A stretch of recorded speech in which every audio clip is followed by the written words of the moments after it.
Hey there everyone, I'm Jakejames Lugo and welcome to the channel. So now it's Hispanic Heritage Month at the time I'm making this video. Big shoutouts to everybody out there that considers themselves Hispanic, Latino or Latina or Latinx. As many of you know, if you've been following me for a long time, I am pure blood Puerto Rican, I am Boricua, I am Hispanic, so it kind of makes sense for me to mention this. But for this year's Hispanic Heritage Month, I wanted to do something just a little bit different. I wanted to run through my personal top 5 favorite Hispanic or Latinx game characters that I feel like you should know about. I always see so many lists with this type of subject matter, and I think that the places that do cover this don't do it all that well. So if you want something done right, you at times need to do it yourself. But anyway, let's kick things off with this list because you're going to be shocked at some of the things that I mention on here, starting off with number 5.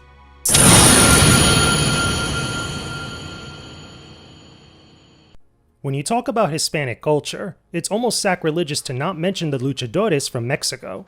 Lucha Libre has been around since the 20th century and has influenced many different countries, including the United States and Japan. I mention this because King from the Tekken series is the embodiment of what a luchador is when taken to the extreme. King is from Mexico and was once a street punk who became a priest later in life. Shortly after doing so, he built an orphanage in his hometown and helped finance it by participating in wrestling matches, where he donned his famous jaguar mask. King has been around since the beginning of Tekken, but there's actually been 2 people to don the name King. And no, I'm not talking about Armored King here, that's somebody else completely different. I literally mean 2 different people have used the name King, with the original fighter being killed after the events of Tekken 2. The second person to put on the jaguar mask for Tekken 3 was one of the orphans who grew up under the original King's care. The bottom line though, the spirit of Mexican wrestling is present in all versions of King throughout the entirety of the Tekken series. Now I want to have an honorable mention here, who also happens to come from the Tekken series. Brazil is a country frequently associated with Latin American culture for many different reasons.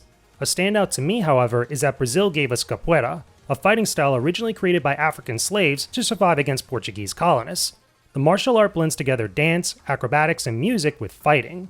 Christy Montero is a capoeirista who first appeared in Tekken 4 and is the granddaughter of the legendary master, the same capoeira grandmaster who also taught Eddie Gordo. It would make sense to include Eddie on this list as well because he first appeared in Tekken 3, but I wanted to spotlight more female characters, so technically you could take them together as a pair if you want. However, for me, I'll give the nod to Christy for showcasing some elegant fighting skills and Brazilian love.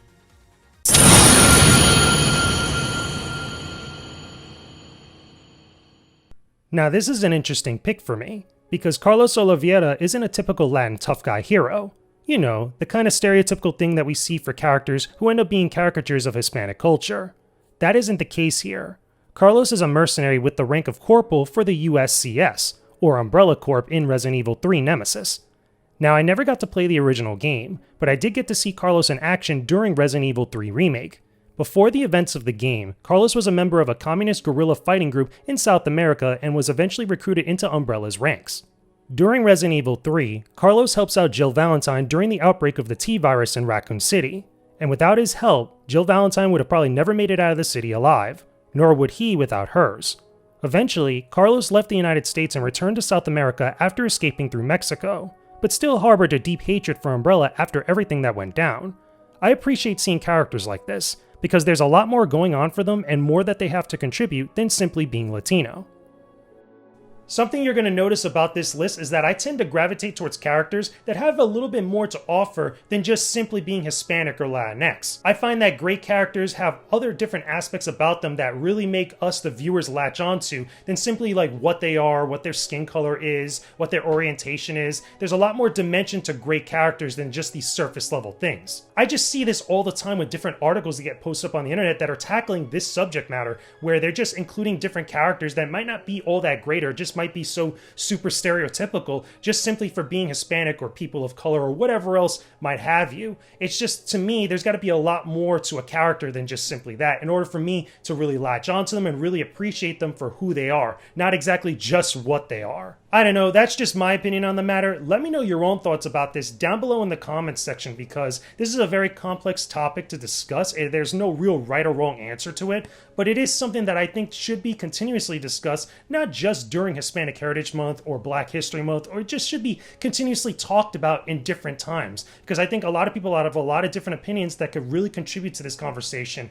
and we could possibly get even better, even greater characters that just happen to be Hispanic or Latinx down the line. But regardless though, let's continue on with this list, because there's some things that I'm going to talk about, that I'm going to touch on, that you probably never saw in any other article that talked about Hispanic or Latinx characters. And let's kick things off with this next pick here.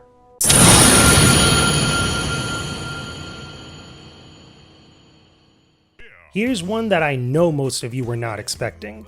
Carmen Sandiego is a video game character, and is widely considered by many people to be Latina. And no, not just because of the name. Her overall look is based on Carmen Miranda, a Brazilian singer and actress, but Carmen Sandiego is considered to be specifically Hispanic American by many different people. In 1985, the first Where in the World is Carmen Sandiego educational game was released for the Apple II computer, meaning that she's one of the oldest, if not the first confirmed Hispanic game character ever made. Seriously, I'm not even kidding. I had to look this up and triple confirm just to be sure. She actually predates Don Flamenco from the Punch-Out series by at least 2 years. If you didn't know, Don Flamenco wasn't included in the original arcade version of Punch-Out in 1984, but appeared in the NES version of the game in 1987. But in 1985, we got Carmen Sandiego in her own game. This is a big deal because Carmen Sandiego grew in such popularity over the years, allowing her to cross over into other entertainment mediums. She eventually became a pop culture icon in the same way that Lara Croft would do years later on the PlayStation. For those of us who grew up in the 90s watching TV, we had game shows like Where in the World and Where in Time is Carmen Sandiego for PBS in 1991 and 1996 respectively. There was also the cartoon show Where on Earth is Carmen Sandiego in 1994, made by Deke Entertainment. And then eventually, we got the 2019 Netflix show Carmen Sandiego. There was even talk multiple times throughout the years about a live-action film with big names being floated around for the title role, which included Gina Rodriguez and even Jennifer Lopez. How do you mess this up? Come on! It's so easy! It's just two great things to combine to something even greater that could just simply work. How do you screw this up? I mean, seriously, all you gotta do is just take plus equals Come on, people! And look, I'm not just saying this because I'm a massive J-Lo stan. That's besides the point. The main issue here is that this is a layup. This could be so freaking good. This should have happened so long ago. I mean, seriously, one of the biggest Latino or Latina pop culture icons that goes through multimedia, one of the biggest Latin artists, period. Like, it's just... How do you screw this up? Come on, Hollywood. You know what, Hollywood? I just can't with you right now. You know what? I'm done for now. I'm done. Real talk, I'm honestly just as dumbfounded as all of you right now. But more importantly, Carmen Sandiego is a game character that gets excluded way too often on lists that bring up Hispanic or Latinx characters in video games. So if you didn't already know any of this beforehand, now you know. Carmen Sandiego really is one of the earliest female Latin game characters to break out into the mainstream and have a huge cultural impact. It's just way too important to ignore this going forward.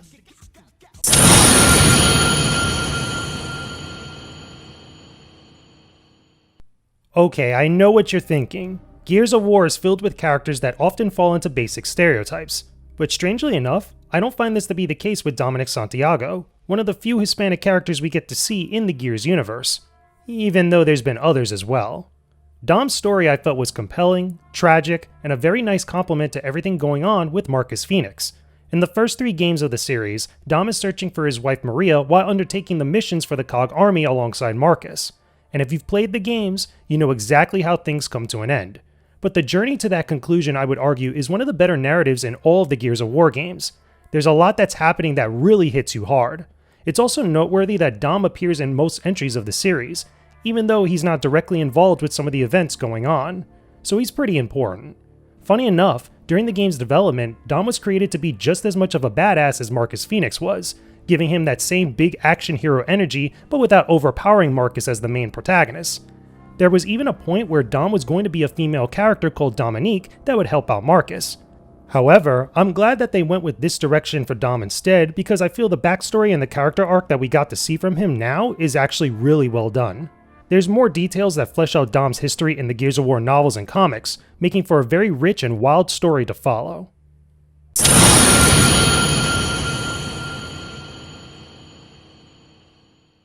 If it wasn't already obvious, we have to talk about the Spaniard assassin known as Vega. Known for his infamous mask and claw, as well as his narcissistic attitude. Vega originates from Spain, from a noble family with a jaded history. He was proficient in the art of bullfighting and studied ninjutsu later in life.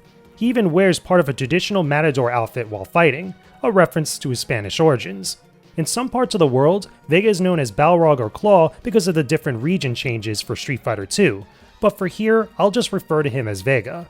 Believe it or not, his name actually comes from the 5th brightest star in the night sky, which plays right into his personality and even with his moveset within the games. Vega has had many appearances outside of the Street Fighter games, popping up in a myriad of comics, manga, and movies. He was even played by Juan Luis Gomez in the Legend of Chun-Li movie, better known as Taboo from the Black Eyed Peas. It might be easy for people to remember Vega because of his beginnings in Spain, but there's also a lot more texture to this character than you might realize. And there you go, everyone. Those are my top 5 Hispanic/Latino/Latinx game characters that you should know about, at least ones I really wanted to talk about. Yeah, man, like, it's just absolutely nuts some of the things that I saw when I was doing research for this video, because there's some great gaming characters that just happen to be Hispanic that some people just straight up don't talk about, or at least don't talk about enough. And to be honest with you, with the Carmen Sandiego thing, I'm still upset about it. Like, don't even get me started with it again. Like, it boggles my mind. That's the character that I feel like should get her due even more so than what she's gotten over the years. But alas, though, it's not just these characters out here that you could love and appreciate. There's plenty more out there that I'm pretty sure I did not mention. Let me know some of your favorites down below in the comments section. And while you're at it, talk to me about some other stuff related to your favorite gaming consoles, you know, growing up Hispanic, or talk to me about some other game characters that just happen to be Hispanic or Latinx that were probably the stars or ones that you really resonated with in some way. Talk to me about that stuff down below in the comments section. Thank you very much, everyone, for watching this video. I appreciate your support and all your good vibes as always. Make sure you hit that subscribe button and hit that bell icon too to support my channel for new videos each week. You could also join my Patreon for early access to brand new videos and other exclusive content. Don't forget to join my Discord server too and be part of the community I have over here. If you're into games, then you'll love interacting with all the great people who are part of it. Thanks again, guys. Peace out and stay epic, everybody.